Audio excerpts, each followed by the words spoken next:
The TSA agent shouted, "Sir, open the case now or get out of the way," and the line at the airport security stopped moving. James Wyatt, a tomb guard in an immaculate navy blue suit, stood still with a polished wooden box held to his chest. People in the audience were angry and grumbling, and several of them pulled out their phones to record the standoff. They thought he was simply another traveler who was slowing things down, but what they didn't know, and what the agent couldn't see behind his hard look, was that the case held a flag that had been folded 13 times and put over a hero's casket at Arlington.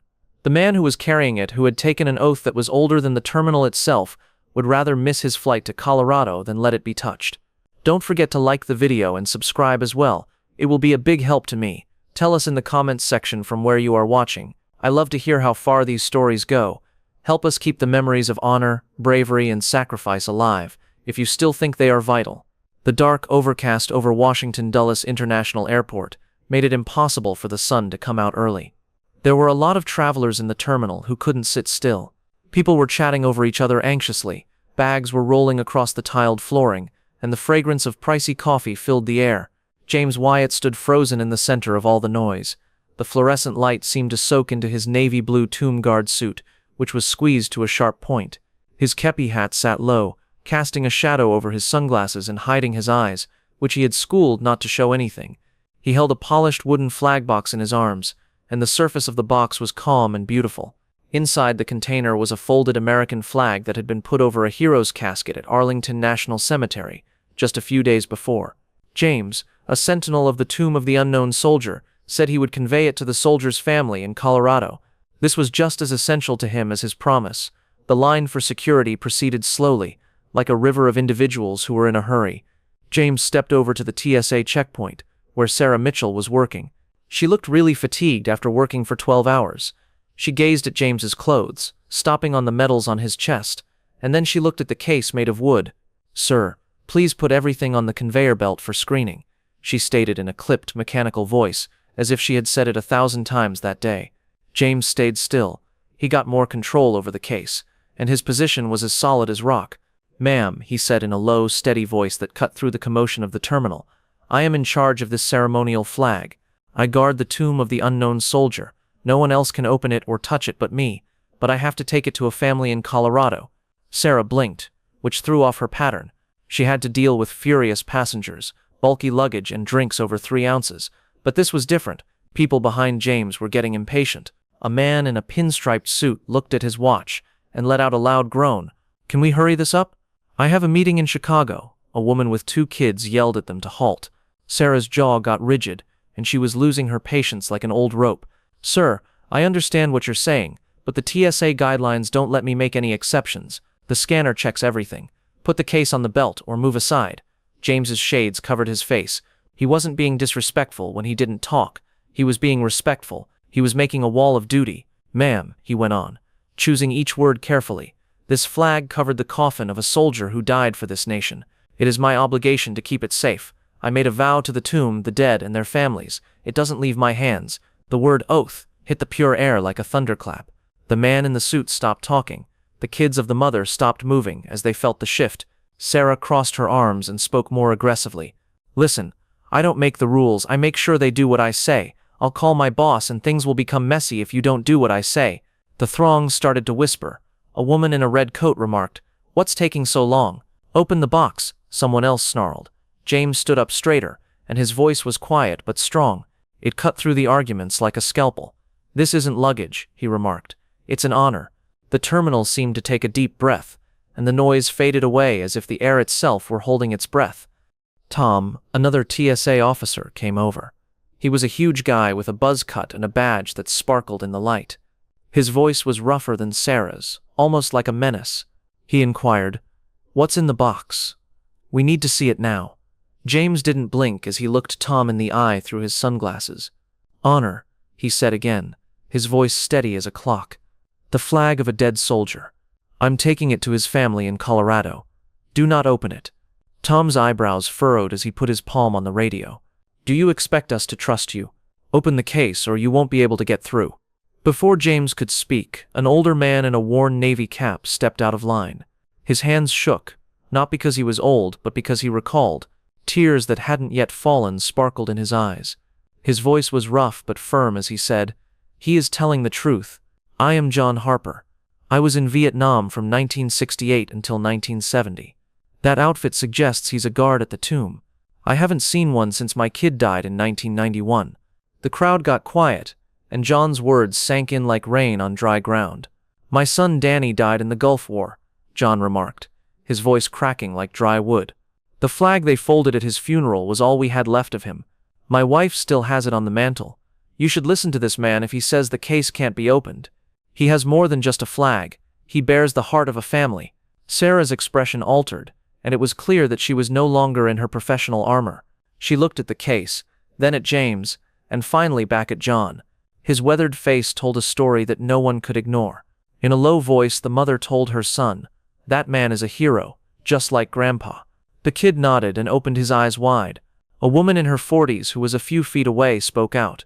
Her voice was clear and confident, like a teacher talking to a class. "Excuse me," she said as she got closer and threw her backpack over one shoulder. "Hello, I'm Grace Nguyen. I teach history at a high school in Fairfax. The tomb guards are more than simply troops. They defend the tomb of the unknown soldier in Arlington all day and all night, every day of the week. They don't stop for rain, snow, or hurricanes. That flag he's holding isn't just a piece of cloth. It means that this country was given a life." The audience shifted, with some people nodding and others whispering to each other. A college student in a hoodie put her phone down and flushed when she realized it wasn't the correct time to record. Grace kept talking, her voice calm but full of emotion. "These guards have to take an oath. They can't drink, swear, or do anything else that could make them look bad while they're not working. When he says you can't touch the flag, he really means it. It's not about regulations, it's about respect." The dilemma weighed heavily on Sarah's shoulders. She punched the radio button and her voice went quieter. "Supervisor to checkpoint 3. We have a problem." James held the case close to his chest like it was a holy object while they waited. He thought about Arlington and the time before he left. He could see the flag's gradual, careful folds in his mind. There were 13 exact wrinkles, each one a tribute to a soldier whose name he didn't know but whose sacrifice he carried.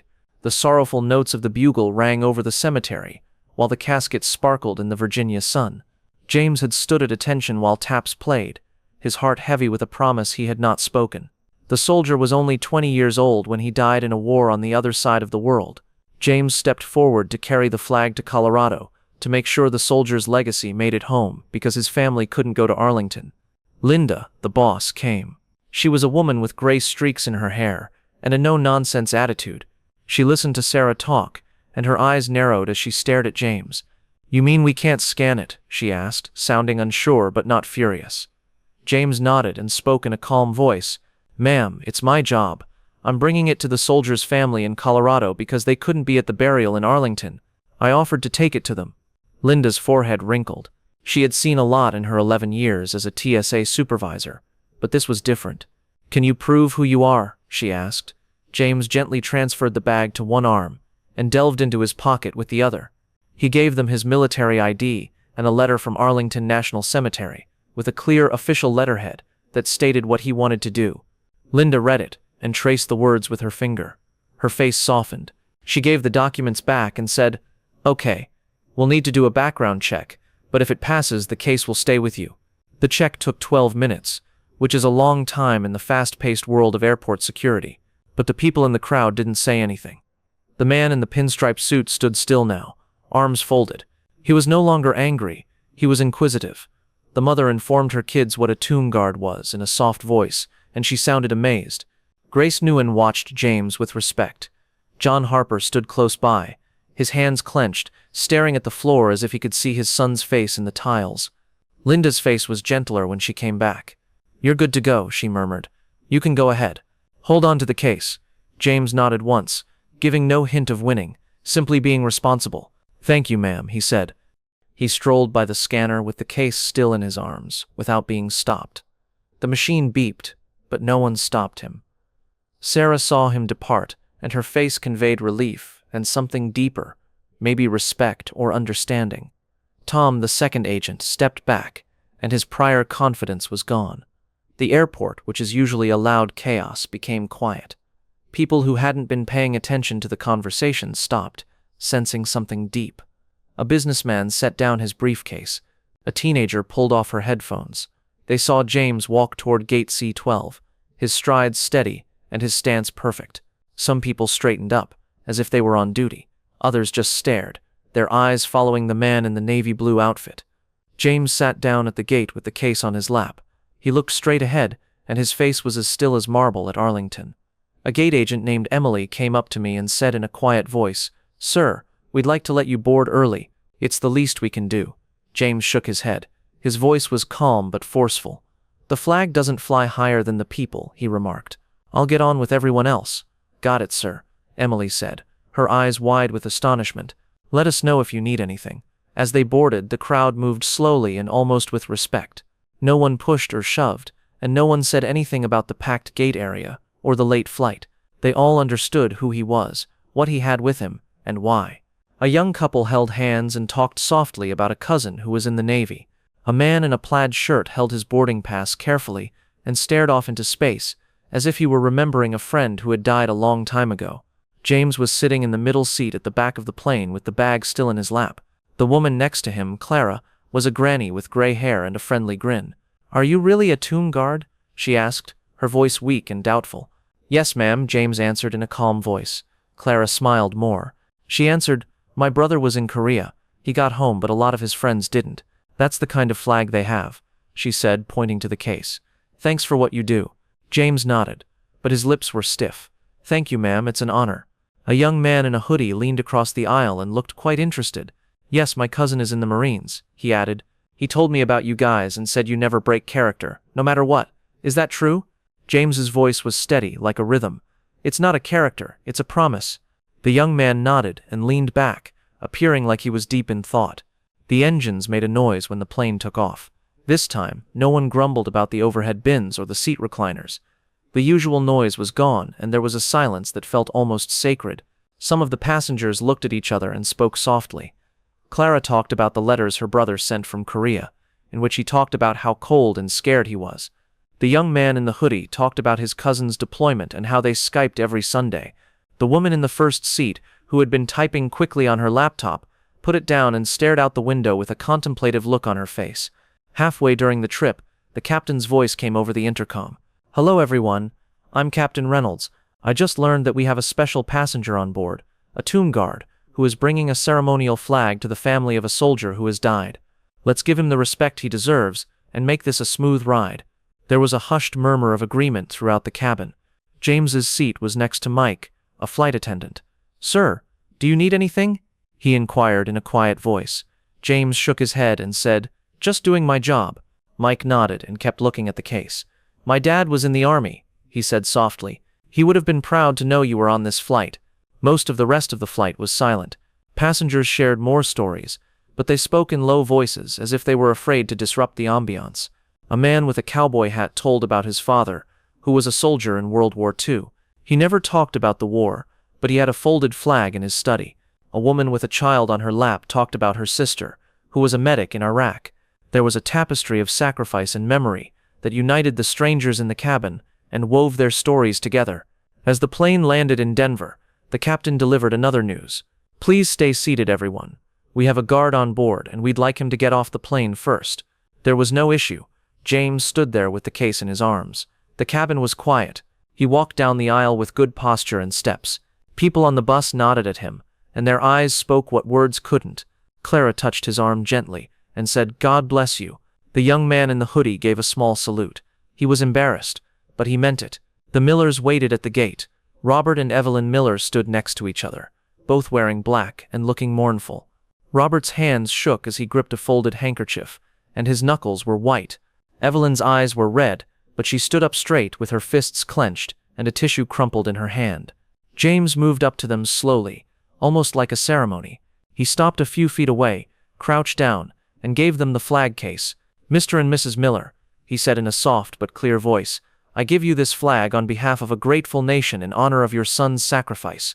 Robert reached for the case, but his hands shook so terribly that he almost dropped it. He treated it like glass. Evelyn put one hand on the case and the other on James's shoulder. She could barely talk because she was crying so hard. He was never alone, was he? James pulled off his sunglasses and stared her in the eye. His own were steady, yet they flashed a spark of feeling. "Never, ma'am," he said. Not for a second. Robert's lips shook, but he didn't say anything. He shook his shoulders as he held on to the case. Evelyn kept her hand on James's shoulder for a time, and her fingers tightened before she stepped back and held the case to her chest. She answered, "Thanks for bringing him home." James stood up, nodded, and then stepped back. There was no ceremony or speech, just silence and respect. The Millers stood next to each other with the flag in between. They were heartbroken, but they were also glad that their son's memory had been honored. The people at the gate let James through. There was no applause. There was no tape. They just stood there and stared. Their quiet was louder than any applause. A small girl with a pink backpack glanced up at him with interest. A man in a veteran's headgear nodded and put his hand on his heart. The terminal started to buzz again, but the air felt different. It was heavier, like it was holding the weight of the moment. James kept walking, his heart heavy but his will strong. He had done his duty. He didn't look back. He didn't have to. The flag and a piece of the soldier's ancestry had made it to their residence. The task of a tomb guard doesn't end at the tomb. It brings back memories, duty, and grandeur all the way home. Please let us know where you're listening from if this story touched you. Click like, leave a comment, and subscribe to get more stories that honor the sacrifices that bring us all together.